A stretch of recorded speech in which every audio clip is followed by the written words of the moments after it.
everyone, it's me, Jay. And me, Sean. And him, Sean. Aw, thanks for being here, babe. Ah, for you too. So, we've got some Netflix reviews for you today.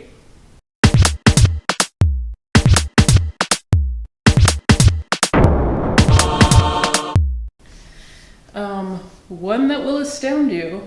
No, it won't. But neither will astound you. Let's start with the least astounding, Jon Hamm.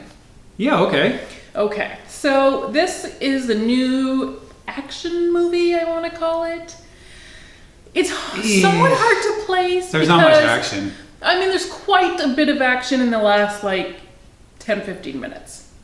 That's where it's hiding. It is the making of, folk hero. Folk hero Jon Hamm. Yeah. Oh, thank you. I wasn't even being facetious. It just sounds that way. My voice just does that to you. Yeah, it does. It just feels right. So he is a legend. He's a steel driving man. Yes, that's right. In the old railway. Yeah, he's driving in railway spikes, making the white people's train. Yeah. I mean, worked so hard. That he died. He is a black icon, but also I think it's a tough legend, I guess, to own. And this movie tries to draw it into the 21st century. Yeah, it does. So in this, Jon Hamm is played by Terry Crews, who I was so happy to see in this, actually. He does a good job. I was impressed by him. Mm-hmm. He is the one thing in this movie that you can say, good job. Good job.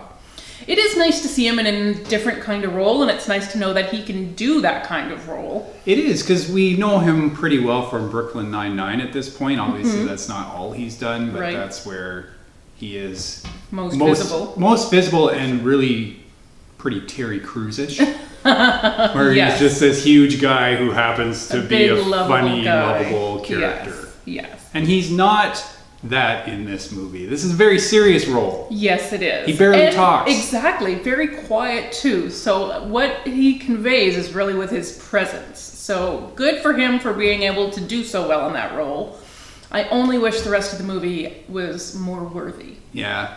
Well, I would have liked to see more action because, as you said, there was some at the very end, but not even that much. Up to there's nothing. Mm-hmm. But Terry Crews is an athlete. Mm-hmm. He's older, but he used to play football. He used to play in the NFL. I know that, John. I know you know that. Give the guy something to do. Yeah, I mean, I can't disagree with you. I mean, it's part of the character, though, which we haven't explained yet, but he is an ex-gang member. He grew up that way. He was that way. It is insinuated that he's had some sort of accident with a gun that just sort of ruined him. So he left that life, quit the life, quit guns. He's a very anti-gun, doesn't even want to handle one, have it in his house, nothing. So now he just lives a very quiet life, verbally and otherwise, with his disabled father. Again, good acting there. I had nothing bad to say about any of the acting, frankly. And his quiet life would have continued on that path had there not been a little bit of a fracas down the street, I guess, from his old gang. Yep. Were trafficking women, prostituting women. Bit of both, I think. They're being trafficked, and while they're on their way to their destination, the gang members are having their way with them. Mm-hmm. And so somebody, breaks into the house to try to save this one woman specifically.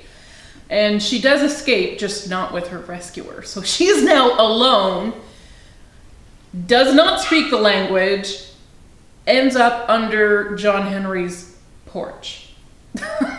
Which was really good luck for her. She made the right choice there, yes. I don't know how she got that vibe from his porch, but it was the right call. He takes her in, even though he probably anticipates that this will mean he gets dragged back into things. Because he does end up feeling pretty protective towards her and wants to defend not her honor, but he wants to make sure that she can escape from these people whom he knows to be very hard to get away from also. Also true. So this does eventually lead to a big clash with the opposing gang. Well, not the opposing gang. His former gang. Led by his cousin. Ludacris! Ah! That's right. And a pretty snazzy Ludacris. Oh, yeah. Well, he's got a metal jaw. Mm-hmm. A gold big trim. Gold bejeweled jaw plate. That's right. That's his thing. He's almost a Bond villain. Yes. I mean, it should be considered. I think most of the other guys just have little grills. No, he is out ganging you. Yeah. Wow. So anyways, this whole entire gang, I was not able to count all of the guns, but quite a few, against John Henry, who won't pick up a gun, so all he has is his sledgehammer. Woohoo! Yes, he's got a big hammer, folks, and he's not afraid to swing it. So yeah, it's not exactly an equal fight, although, not how you might predict due to math or logic. No, but it's exactly how you'd predict, knowing that his name is the title of the movie. Right. Yeah. And he's gonna swing that hammer. Oh yeah. Ladies. Anyways, the problem with the movie, problems. There were problems with the movie. The script isn't great, although I would like to take a look at the script because I think the editing is so bad. Yeah. I really want to know, it can't be that the script was so scatterbrained. There are just jumps in time and space. We're just in a completely different location with no explanation given. Yeah, I think something's happened in the editing room to this movie. There feels like there are numerous important chunks of the movie that got left out. Yeah. In fact, I sort of wondered if accidentally they released the bad cuts. They accidentally strung together a movie using the leftovers. Well, save the good stuff for the sequel or prequel. Whichever. Whatever. Yeah, it doesn't quite feel right. It doesn't. Mm-hmm. And along with that, the few action scenes that there are really not put together well. Not super well shot. Very confusing about what is happening. And this movie isn't an action movie, I don't think, because there's not enough of it. But it is automatically out of that category because what little action there is, you can't even follow. Well, that's true. It really is weird that it is all saved towards the end because I feel like you meant for this to be a little more back and forthy, a little more engaging, and it's not. No. I don't know. It's really unfortunate. But yeah, I think maybe the director was just not up for it because they're not well shot. So it's what little action there is, they're not making the most of it. No. They're really not. And maybe part of it's a budget problem. Maybe they didn't just have enough time or effects. This was not actually made for Netflix. This is another weird thing. It is exclusively released on Netflix. But in fact, Netflix announced many moons ago that it was rebooting. Can you reboot from a folktale? I don't know. Yes, you can. Netflix wanted to make a shared universe on Netflix of all of these folk heroes. And they announced years ago that The Rock would star in Jon Henry. And it was, the director who does the Jumanji films with him, that was supposed to be on it. And his was just going to be the first, but eventually he would have an Avengers style, all of the folk heroes kind a of League thing. of Extraordinary Gentlemen. Yeah, although they could also be ladies. Well, that's also true. Mm-hmm.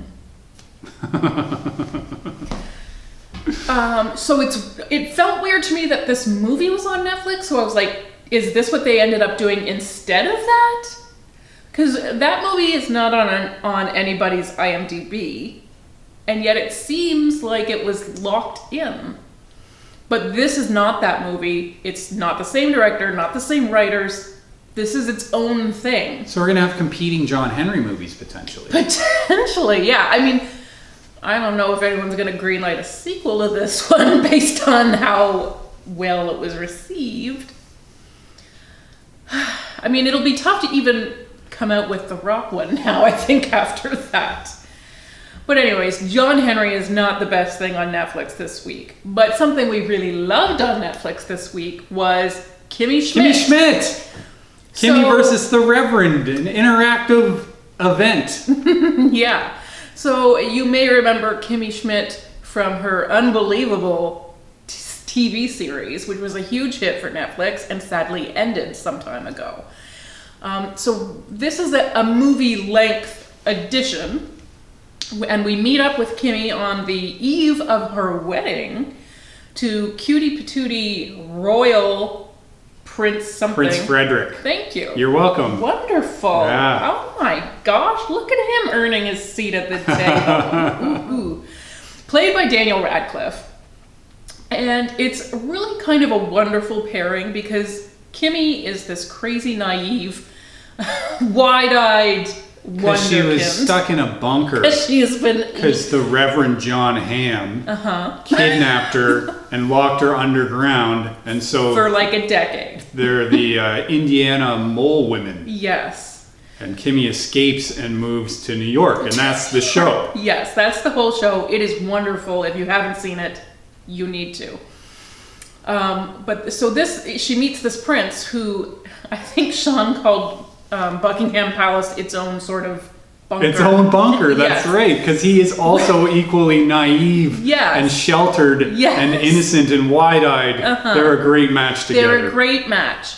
However, Kimmy comes to believe that her bunker was perhaps not the only bunker. That's right, because she finds a book in her talking backpack that she does not recognize as having been in the bunker with them. That's right. And believe me, they really had enumerated each of their possessions. Yes, they had. They very were precious. Carefully, yes.